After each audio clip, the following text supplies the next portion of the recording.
Eu tenho tido a oportunidade de pedalar com alguns irmãos, né? Embora eu seja muito aprendiz, vamos dizer assim, em relação aos irmãos que já estão bem acostumados, mas tem me feito muito bem. E com isso eu tenho conhecido algumas músicas seculares, dentre elas uma música de Jota Quest, que é Dias Melhores. É porque, na verdade, essas músicas de Jota Quest e outras combinam com o pedalar, então não tem nenhuma preferência musical nesse aspecto. Mas essa música, Dias Melhores, ela diz o seguinte: vivemos esperando dias melhores, dias de paz, dias a mais, dias que não deixaremos para trás.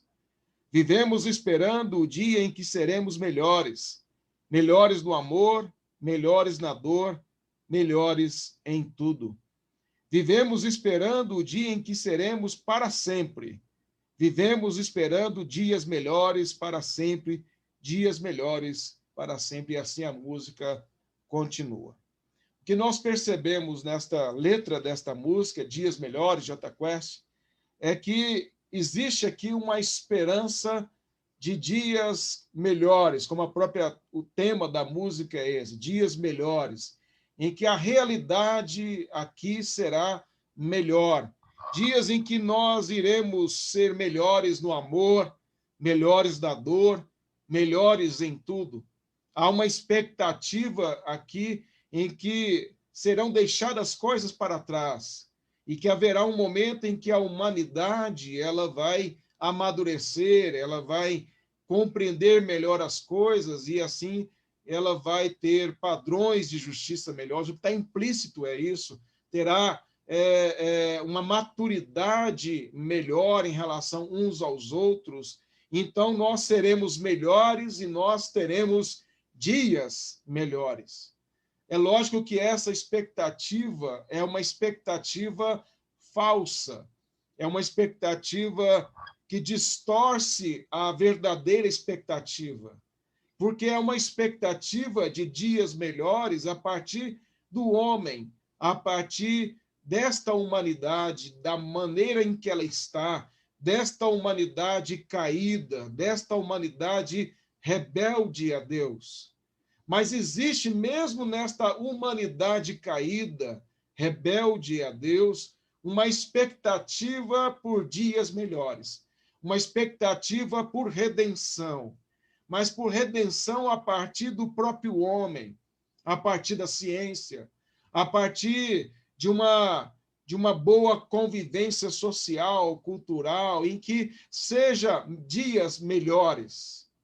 Mas nós, crentes, sabemos que esta esperança de dias melhores, de uma redenção a partir do próprio homem, isso não é possível. Isso é uma expectativa frustrada. E nós devemos ter aquela esperança de dias melhores, de dias realmente perfeitos, de dias em que nós seremos não somente melhores, mas nós seremos perfeitos. Dia em que Cristo voltar, quando ele voltar, quando ele restaurar todas as coisas, então nós iremos experimentar dias melhores. Nós iremos experimentar dias em que não mais teremos dor, angústia, aflição, dias em que nós não teremos mais lágrimas a serem enxugadas, lágrimas produzidas pela tristeza. Nós iremos nos alegrar, o riso não caberá em nossa boca. Isso sim é uma esperança madura. E é justamente sobre isso que eu quero falar hoje com os irmãos, com base no Salmo 90, uma esperança amadurecida, uma esperança que realmente deve nos levar a caminhar nesses dias de dificuldades. O Salmo de número 90, que foi escrito por Moisés e é colocado aqui nesse livro dos Salmos.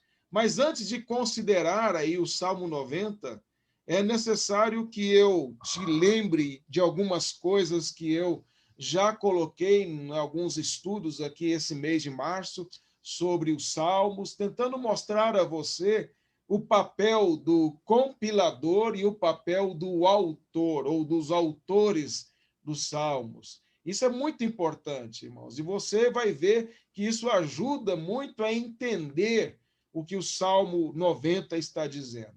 Infelizmente, nós somos acostumados a pensar que os salmos, da maneira que eles estão aí distribuídos, eles parece que foram meio que colocados de forma aleatória, né? Parece que aí foram colocados sem ordem alguma, sem lógica nenhuma, sem nenhuma arrumação, nenhum arranjo aí, mas isso não é verdade. Nós temos que entender que tanto aqueles que Deus utilizou ao longo da história, durante 500 anos, praticamente 500 anos aí, esses livros foram arrumados da maneira para ficar desse jeito. Então, vários compiladores Deus utilizou para montar esses livros aí. Eram homens inspirados, homens do perfil de Esdras, homens extremamente capacitados por Deus, academicamente capacitados e inspirados pelo Senhor para que colocassem os livros, os salmos, da maneira em que eles estão. Então, nós temos aqui não só os autores que são inspirados por Deus, como Davi, como Salomão, como Asaf, como Moisés e outros, mas nós temos também aí os compiladores, aqueles que editores, aqueles que montaram esses livros aí.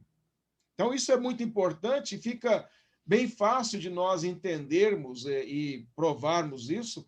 Basta você olhar, por exemplo, que nós temos aí Salmo de Moisés, que é o Salmo 90, e nós temos Salmo de Salomão.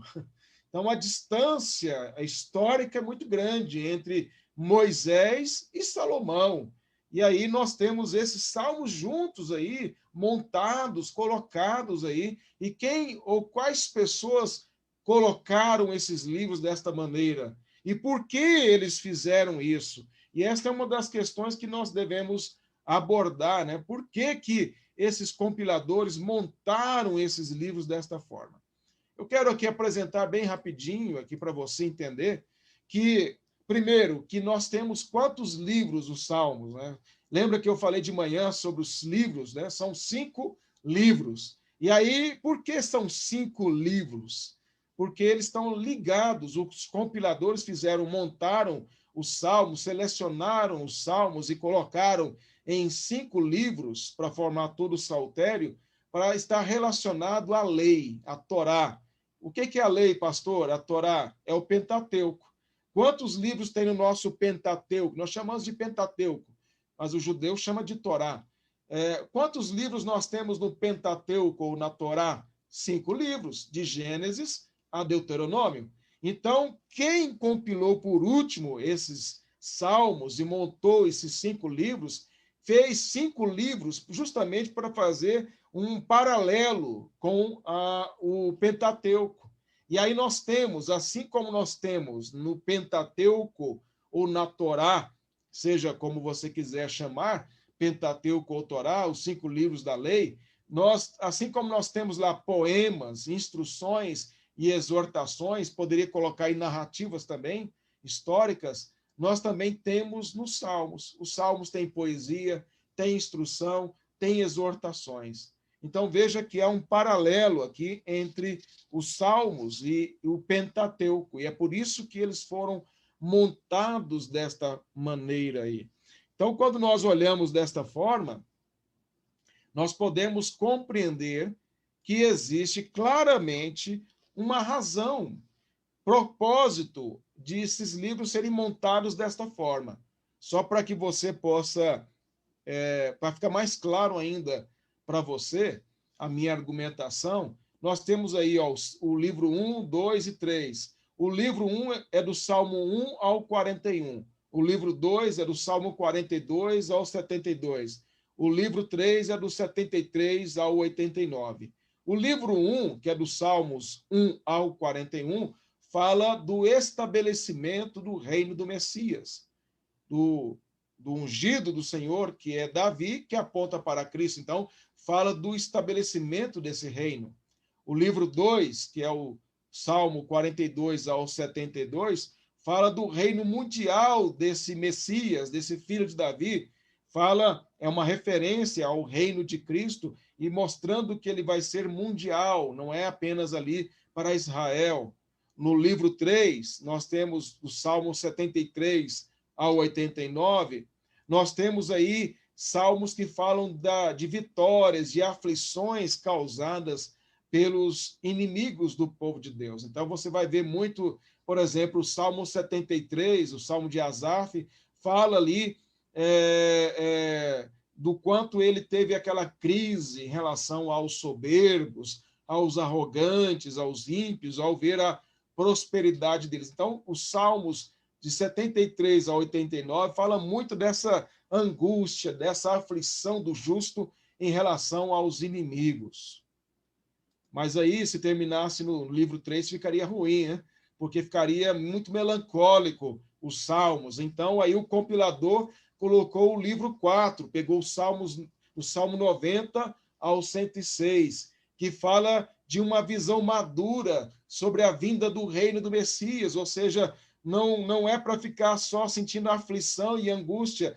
A promessa de Deus vai ser cumprida, o reino do Messias vai ser estabelecido, não há razão para desanimar. Então, é como se nesse livro 4, onde se encontra o Salmo 90, que é do Salmo 90 ao Salmo 106, o compilador pegou e colocou esses salmos assim, para dar para quem lesse, para os israelitas que lessem, para aqueles que tinham voltado do cativeiro, pudessem entender e ter maturidade para compreender que Deus cumpriria com o seu propósito em relação ao que ele disse que faria ao seu povo. O reino do Messias não acabou, mas ele vai ser estabelecido e levantado para sempre.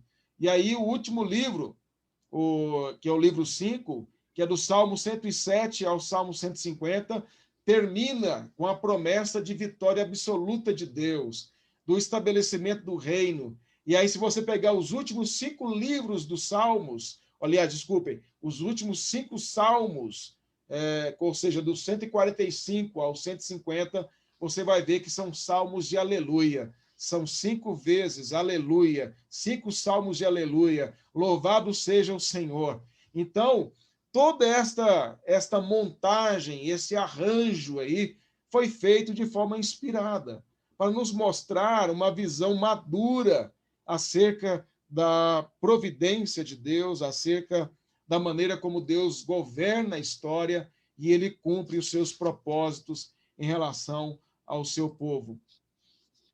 Dentro dessa perspectiva aí, eu apresento para você o Salmo 90. O Salmo 90 que está no livro 4, que está aí entre o Salmo, que é o Salmo 90 ao Salmo 106.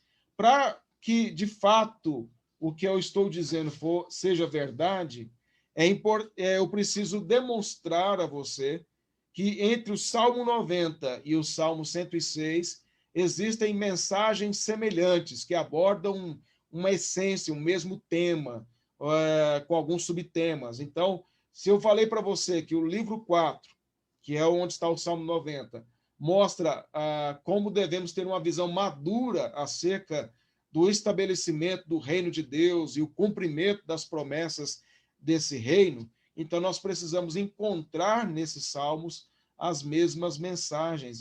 Aliás, lógico, com algumas variantes, mas com as mesmas mensagens. Então, é isso que eu quero mostrar para você. Primeiro, olha o Salmo 90. Eu vou destacar alguns versos aí do Salmo 90, que é o salmo que nós vamos expor.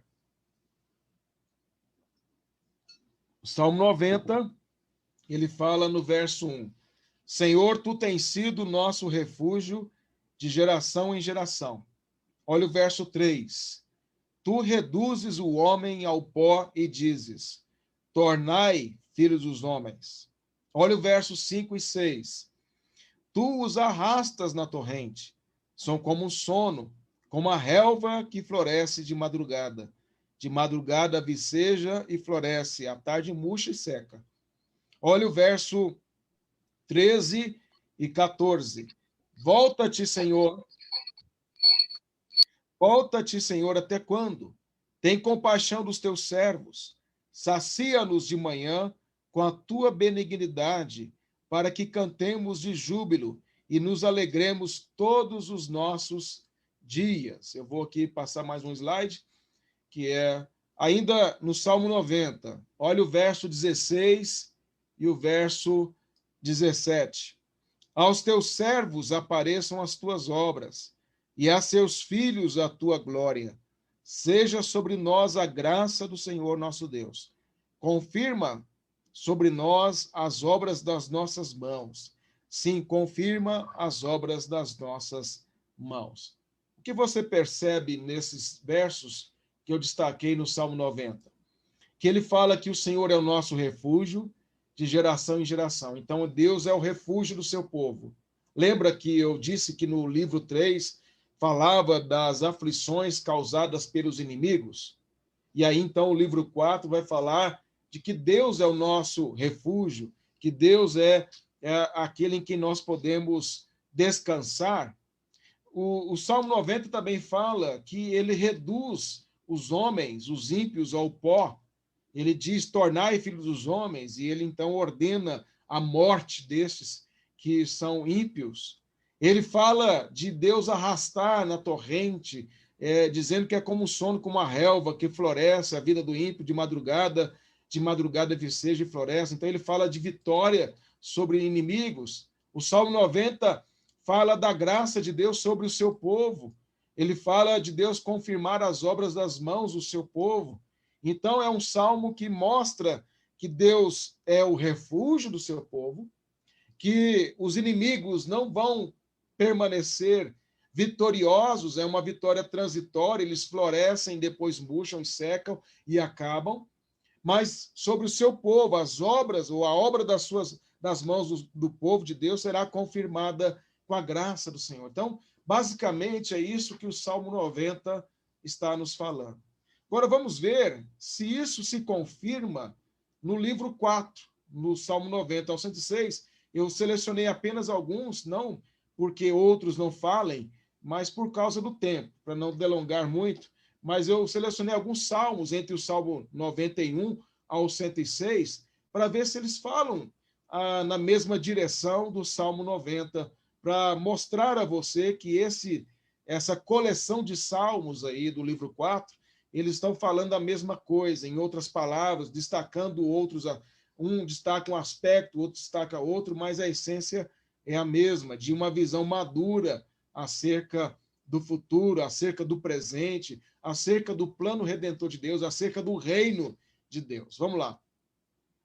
O Salmo 91, o Salmo 91 diz: o que habita no esconderijo do Altíssimo descansa à sombra do Onipotente, diz ao Senhor, meu refúgio e meu baluarte, Deus meu, em quem confio. O verso 8 do Salmo 91 diz: somente com os teus olhos contemplarás e verás o castigozinho. Então, veja que o Salmo 91 fala de Deus ser o nosso refúgio, o nosso baluarte, ser o nosso esconderijo, não é isso? O Salmo 90 diz a mesma coisa. Mas o Salmo 91 também fala da vitória sobre os inimigos, fala de contemplarmos e vermos aí o castigo sobre os ímpios. O Salmo 92 é outro salmo também que na mesma direção está dentro do livro 4. O Salmo 92, verso 10. Porém, tu exaltas o meu poder como do boi selvagem. Derrama sobre mim o óleo fresco. O salmista fala aqui de Deus levantar, exaltar o poder como de um boi selvagem. A ideia de boi selvagem é de força, de poder e de vitória sobre os inimigos. E quem é que levanta ele, quem é que exalta ele é o Senhor. O Salmo 92 ainda, no verso 13 a 15, diz: plantados na casa do Senhor, florescerão nos átrios do nosso Deus. Na velhice darão ainda frutos. Serão cheios de seiva e de verdor, para anunciar que o Senhor é reto. Ele é minha rocha e nele não há injustiça. Veja que aqui o Salmo 92 fala de plantados na casa do Senhor, de florescer nos átrios do nosso Deus, de na velhice ainda dar fruto, de anunciar que o Senhor é reto e que o Senhor é a minha rocha e nele não há injustiça. Então, observe que o Salmo tanto fala acerca daqueles, tanto fala de exaltação do salmista sobre os seus inimigos, como também o salmo termina falando do justo ou dos justos florescendo nos atos do Senhor, sendo plantados ali na casa do Senhor, na presença do Senhor, ou seja, são promessas de refúgio, de redenção, promessas que mostram vitória sobre os nossos inimigos. O Salmo 93, ele fala assim no verso 1 e 2, reina o Senhor, expressão usada para mostrar domínio, soberania de Deus. Revestiu-se de majestade, de poder revestiu o Senhor e se cingiu. Firmou o mundo que não vacila. Desde a antiguidade está firme o teu trono, tu és desde a eternidade. Então veja a expressão reina o Senhor, revestiu-se de majestade. O Salmo 100, que eu li de propósito aí no início, na liturgia que nós iniciamos, ele diz, celebrai com júbilo ao Senhor todas as terras, toda a humanidade. A ordem é para toda a terra, mas esta ordem será cumprida quando o Messias consumar sua vitória, quando o reino de Deus chegar à plenitude. Então, sim, todas as terras irão celebrar ao Senhor através do povo de Deus ali representado, como está em Apocalipse. O Salmo de número 103, ele usa aí esse verbo 3 vezes no final. Bendizei ao Senhor, todos os seus anjos, valorosos em poder, que executais as suas ordens e lhe obedeceis à palavra. De novo, bendizei ao Senhor, todos os seus exércitos, vós ministros seus que fazeis a sua vontade. Mais uma vez, bendizei ao Senhor todas as suas obras em todos os lugares do seu domínio. Bendize, mais uma vez, ó minha alma, ao Senhor. Então, observem que o Salmo 103 fala de bendizer ao Senhor toda a criação, os anjos, seus exércitos, as suas obras. E aí, ao final, o salmista diz que ele bendirá ao Senhor. E ele fará isso por quê? Porque ele tem uma visão madura do reino, ele tem uma visão madura das promessas de Deus sendo cumprida na história. Então ele vai bendizer ao Senhor. Ele não está aflito, ele não está aqui desesperado, mas ele está confiante na soberania, no domínio de Deus. Terminando aqui, eu estou mencionando os salmos aí, do 91 ao 106, desse livro 4, para mostrar que eles falam das mesmas coisas que o Salmo 90 fala. O Salmo 105 diz, rendei graças ao Senhor, invocai o seu nome, fazei conhecido entre os povos os seus feitos, fazer conhecido entre os povos os feitos de Deus. Cantai-lhe salmos, narrai todas as suas maravilhas, narrar as maravilhas do Senhor. Lembra que eu falei que os Salmos, 5 livros, estão relacionados ao Pentateuco, aos 5 livros da lei, e sabe o que mais tem no Pentateuco? Você pode achar que o que mais tem no Pentateuco são leis, né? Mas não é verdade. A maior parte da composição do Pentateuco é narrativa. E aqui nós temos o Salmo dizendo, narrai todas as suas maravilhas, contar em forma poética as maravilhas do Senhor. E os salmos, quando contam as maravilhas do Senhor, narram, os salmos fazem baseado no que está narrado no Pentateuco. Veja que coisa. Lembra meu argumento de que os 5 livros dos salmos, eles estão, na verdade, foram compostos assim em 5 livros para ter esta ligação com o Pentateuco? Então, nós temos aí os salmos falando de narrar as obras, as maravilhas do Senhor. E, por último, na comparação, o Salmo 106 diz assim, que é o último salmo do livro 4, aí, do Salmo 90 ao 106. Salva-nos, Senhor, nosso Deus, e congrega-nos de entre as nações. Veja, relacionado sempre a nações, aos ímpios, aos inimigos, tirá-los das nações, para que demos graças ao teu santo nome e nos gloriemos no teu louvor, se tirá-los da aflição, tirá-los do domínio dos ímpios, para que eles possam congregar e adorar ao Senhor. Bendito seja o Senhor, Deus de Israel, de eternidade a eternidade. E todo o povo diga amém, aleluia. O Salmo 106 termina o livro 4.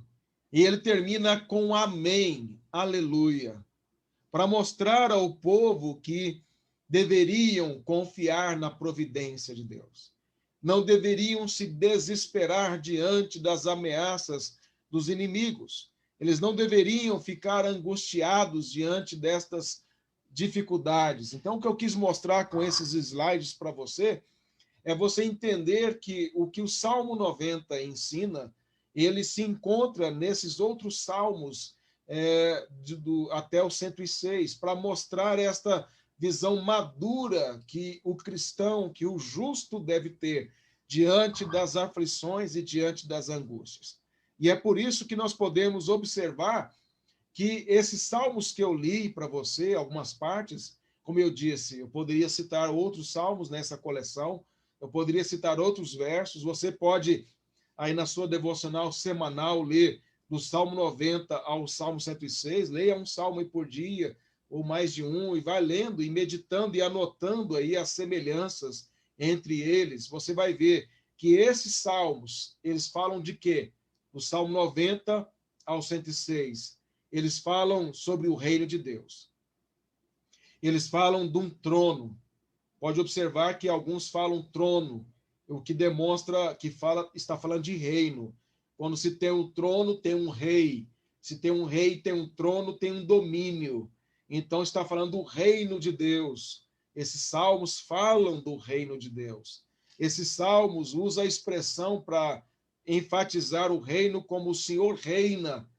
O Senhor reina é uma expressão usada aí para demonstrar esse domínio. Fala de louvores, de celebração ao rei, ao Senhor. Ele fala celebrai ao Senhor, servir ao Senhor com alegria. Fala de servos, servos de um rei, servindo a ele. Então, o que eu quero mostrar é que esses salmos, eles estão falando, assim como 90 até o 106, eles estão enfatizando esse tema, reino de Deus. Também há um outro tema que é muito falado nesses salmos aí que eu li, eu mostrei para vocês, que é o livro 4, do 90 ao 106. Fala muito da vitória sobre os inimigos, fala deles sendo levados ao pó, fala das obras deles acabando de uma vez por todas, fala deles sendo derrotados completamente. Se no livro 3, os salmos anteriores falavam do 73 ao Salmo 89, falavam muito das aflições, são salmos meio que melancólicos em alguns aspectos, salmistas enfrentando as suas angústias e aflições diante dos inimigos, mas sempre chegando à conclusão correta. Os salmos de 90 ao 106, o compilador colocou ali para mostrar o seguinte: olha, não fiquem desanimados, não se sintem sem esperança, tenham uma fé madura, confiem no Senhor, Ele é o Rei, Ele é o Senhor de todas as coisas, Ele é aquele que está no trono, é aquele que tem o domínio. Nós iremos celebrar a Ele, nós seremos congregados novamente juntos, nós iremos adorá-lo, as nações se prostrarão diante dele. Não há por que ficar desanimados, não há por que ficar angustiados. O Senhor continua, como Isaías viu, num alto e sublime trono. Ele está no mesmo trono, ele não saiu desse lugar. Os serafins continuam, usando Isaías 6, continuam clamando: Santo, Santo, Santo é o Senhor dos exércitos. É isso que o compilador inspirado, que fechou o livro 4, está mostrando aos leitores desse livro 4, do Salmo 90 ao Salmo 106, mostrando: o Senhor reina, os inimigos serão vencidos, não há como eles terem sucesso contra o Senhor. Uma outra coisa que esses salmos também enfatizam é que o povo da aliança deve ter esperança. A esperança não está presa às circunstâncias. A esperança não está presa a acertos ou erros nossos, mas o governo e o resultado de tudo isso já está determinado e decretado pelo Senhor. Portanto, não há por que nós desanimarmos, não há por que ficarmos sem esperança. Nossa esperança deve ser cada vez mais amadurecida na palavra, ainda que as circunstâncias, por vezes, nos tragam desânimo, nos tragam angústias, como o livro 3, que trouxe para os salmistas, e eles não eram não eram homens fracos na fé porque estavam angustiados, mas todos eles venceram as suas angústias meditando na soberania de Deus e meditando no fim dos homens, dos ímpios. E por último, esses salmos que eu citei, relacionado ao Salmo 90, dentro do livro 4, que é do Salmo 90 ao 106, estou falando isso para você decorar, que é do 90 ao 106, você vai ver que eles falam muito da graça de Deus sobre o seu povo, porque quando eles foram levados para o cativeiro por causa dos seus pecados, como Neemias orou e disse, como Daniel disse, como outros disseram, eles foram por causa da sua desobediência à palavra de Deus. Mas havia justos ali no meio.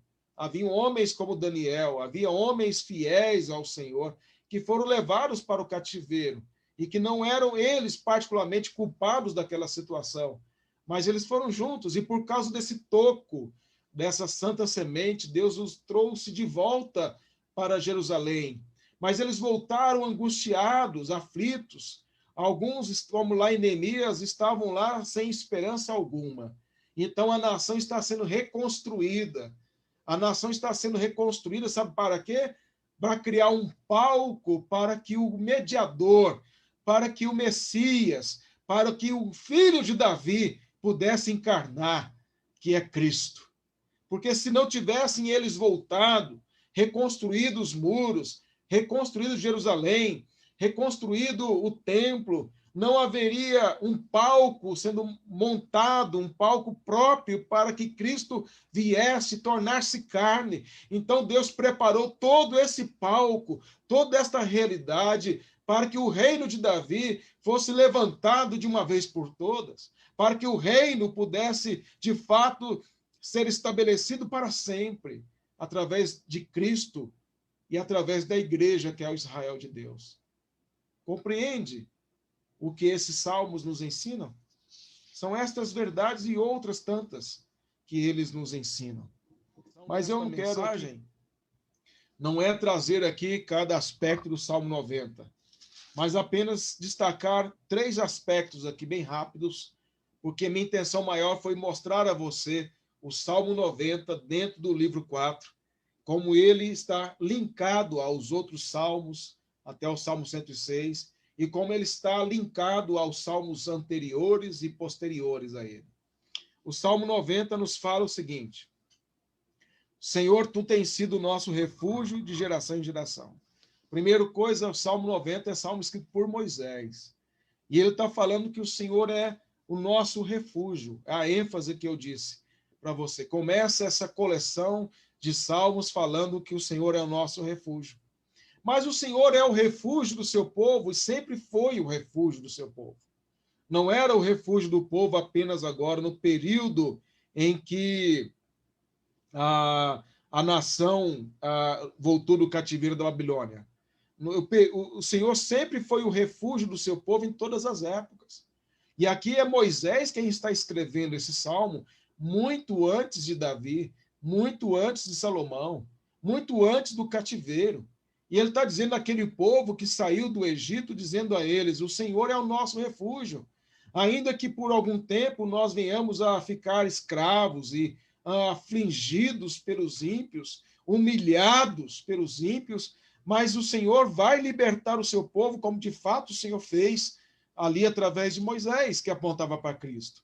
Então, quando Moisés escreve esse salmo, ele tem o momento em que ele escreveu, os leitores originais desse salmo entenderam perfeitamente que se tratava de Deus os libertar dos inimigos e de Deus ser o refúgio, o Deus de Abraão, de Isaque e de Jacó. Mas quando o compilador inspirado colocou esse Salmo de Moisés aqui, 500 anos depois, colocou esse Salmo aqui para montar esse livro 4 aqui, do Salmo 90 ao 106, os leitores desse livro 4 aqui, ao olharem para isso, voltando eles do cativeiro da Babilônia, voltando eles para reconstruir Jerusalém e o templo, eles podiam dizer: o Senhor sempre foi o nosso refúgio. O Senhor é o nosso refúgio de geração em geração. Assim como ele foi da geração de Moisés, assim também ele é o nosso refúgio. Assim como ele foi o refúgio de Abraão, de Isaac e de Jacó, assim também o Senhor é o nosso refúgio, e não há por que nos sentirmos opróbrio, não há por que nos sentirmos desprezados, não há por que nós pensarmos que Deus não cuida mais de nós, porque Ele continua sendo o nosso refúgio de geração em geração, porque Ele, antes dos montes nascessem, se formassem, Ele é Deus, Ele sempre foi Deus, Ele é Deus, Ele sempre será o que Ele é. Ele não é simplesmente ou tornou-se Deus, mas ele é o criador do espaço, do tempo, da matéria, e ele é o Senhor da história. E esse Deus é o nosso refúgio. Esse Deus é o Senhor que cuida do seu povo. É isso que eles deveriam entender. Mais um verso aí, o verso 3. Tu reduzes o homem ao pó, Salmo 90, e dizes: tornai filhos os homens. E aí, então, o salmista Moisés, e aí o compilador coloca esse salmo aqui, para dizer o seguinte: e olha, o homem vai voltar ao pó. Isso é maldição, isso é feito da queda. Quando Moisés escreveu o Salmo 90, obviamente ele está citando aqui o que está em Gênesis 3,19, quando diz: no suor do rosto comerás o teu pão, até que tornes a terra, pois dela fostes formado, porque tu és pó, e ao pó tornarás. A morte agora faz parte da realidade do homem. A morte é efeito da queda. Voltar ao pó faz parte da nossa realidade. E esta realidade só será removida, modificada, alterada, removida de nós quando Cristo voltar. Então a morte será vencida, ela será lançada no inferno e não terá mais domínio sobre nós. Mas até Cristo voltar, todos os homens passarão pela morte, ímpios e crentes. Mas o que eu quero destacar aqui é o seguinte: Deus reduz ao pó todos os homens. Não importa se ele é presidente, trazendo para hoje, se é governador, se é prefeito, se é vereador, se é deputado, se é senador. Não importa se ele foi imperador do Império Romano. Não importa se ele foi imperador da Assíria, da Babilônia, da Grécia. Não importa se ele foi faraó. Todos os homens, escravos, livres, todos os homens pobres e ricos, brancos e negros, qualquer classe e raça, todos os homens, homens e mulheres, e os que acham que não são nem homens nem mulheres, todos vão voltar ao pó. Todos voltam ao pó. Não é o Covid que vai nos fazer voltar ao pó. O Covid é só efeito da queda. Todos nós, de uma maneira ou de outra, antes de Cristo voltar, voltaremos ao pó. Mas a diferença é que, quando Cristo voltar, nós que estamos em Cristo, seremos ressuscitados primeiro e transformados. Os ímpios serão ressuscitados e transformados para receber a ira de Deus. Mas se nós morrermos agora, nós sabemos com quem nós estaremos. Mas os ímpios, eles só têm esta vida. Eles só têm esta vida transitória. Eles não têm mais nada além disso. E qual o dinheiro que eles podem dar para evitar a morte?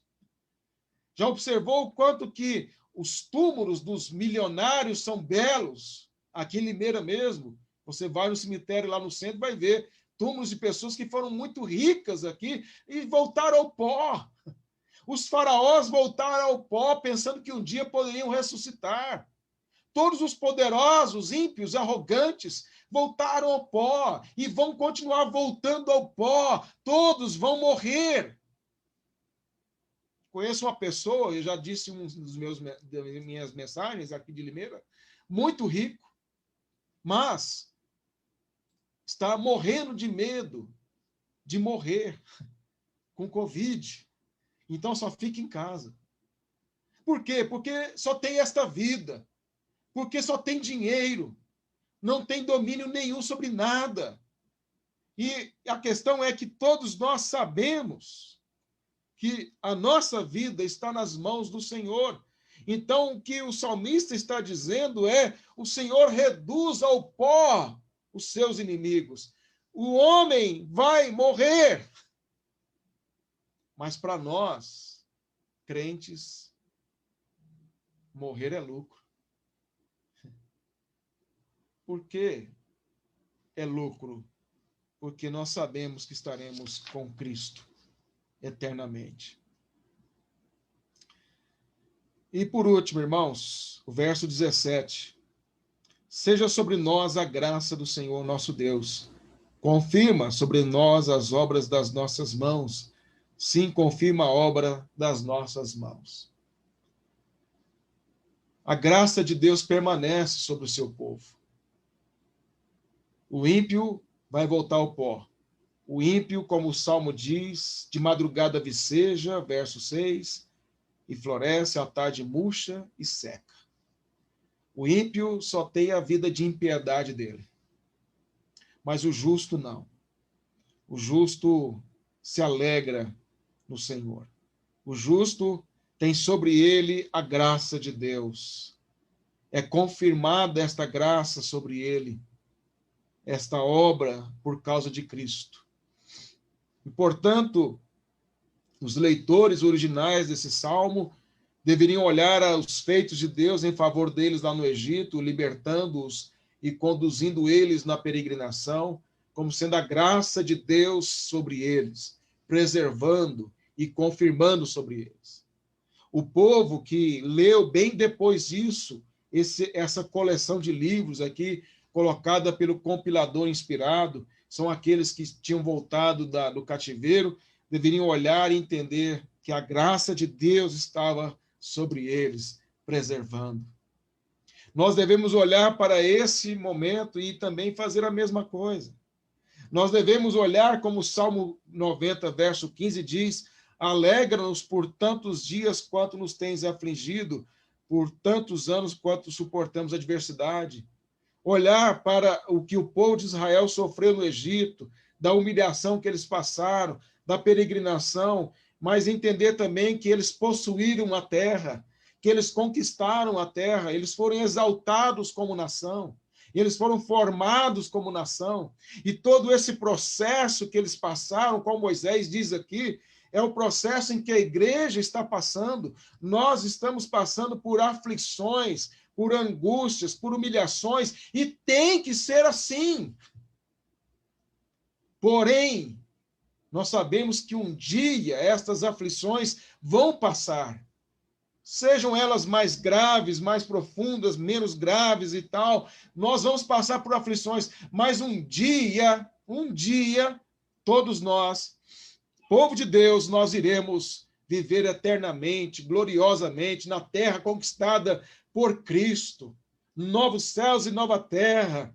Nós habitaremos nessa terra que habita a justiça. Nós ansiamos por esse momento. Então, se nós temos esta convicção, devemos caminhar seguros de que o Senhor vai cumprir. Ele é o nosso refúgio, Ele é a nossa fortaleza, Ele é o nosso socorro bem presente nas tribulações. Ele é aquele que nos ensina a contar os nossos dias para alcançarmos coração sábio. Então, a nossa oração é: Senhor, me ensina a interpretar os meus dias, ensina-me a contar os meus dias, para que eu possa, Senhor, compreender a tua vontade, para que eu possa ter sabedoria, para que eu possa ter maturidade, para que eu possa olhar para frente e entender que os teus planos não podem ser frustrados. É isso que esse Salmo 90 nos ensina. E eu termino fazendo algumas breves aplicações. Primeiro, que o povo de Deus, desde Moisés, aliás, desde a queda, a começar de Abel, todo o povo de Deus, todos os servos de Deus, sempre passaram por aflições em servir a Deus, sempre foram perseguidos, angustiados, aflitos.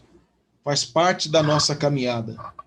Faz parte de enfrentarmos também os efeitos da queda, como doenças, sejam elas provocadas pelo homem, como a gente desconfia que seja esta, seja ela natural, entre aspas, natural no aspecto de efeito da queda. Nós estamos sujeitos a essas coisas. Mas o fato é que, independentemente das circunstâncias, nós temos a certeza de que o Senhor reina, de que o Senhor governa, de que o Senhor é soberano, de que Ele é bendito eternamente. E a nossa firme convicção é esta, que embora a gente tenha dificuldades em entender muitas coisas, embora nós tenhamos momentos de desânimo, de aflição, como o salmista Asaf no 73, quando nós contemplamos e vemos o fim desses homens, nós sabemos que o Senhor tem preservado a nossa vida e que esta vida é transitória. Nós sabemos que todos os homens vão voltar ao pó antes de Cristo voltar. E quando chegar a nossa vez, estaremos prontos. Pode ser hoje, pode ser amanhã. Não importa quando. Quando for, é porque foi a vontade de Deus. Mas os ímpios não têm nenhuma convicção, eles não têm essa vida. Se eles não se arrependerem há tempo, porque ainda há tempo deles se arrependerem, se eles não se arrependerem, eles vão experimentar a ira de Deus eternamente. E nenhum sofrimento neste mundo, por mais que seja manifestação da ira de Deus, não chega perto, é só uma introduçãozinha do pior. Coisa terrível é cair nas mãos do Deus irado. Nós devemos também ter a convicção e a maturidade de saber que nada pode impedir o expansionismo, o crescimento do reino de Cristo. E que a igreja vai servir como agente desse reino até a consumação dos séculos. Que Cristo está com a sua igreja nesta marcha triunfal até a sua volta. E um dia nós todos estaremos na Nova Jerusalém, adorando ao Senhor não virtualmente ou não presencialmente numa igreja, num prédio. Todos nós estaremos presentes no dia do Senhor, na Nova Jerusalém, não com um pastor falho como eu conduzindo vocês, mas com o supremo pastor em que eu e você estaremos diante dele adorando o autor da nossa fé, o supremo pastor da igreja. E é esse dia que deve mover este dia.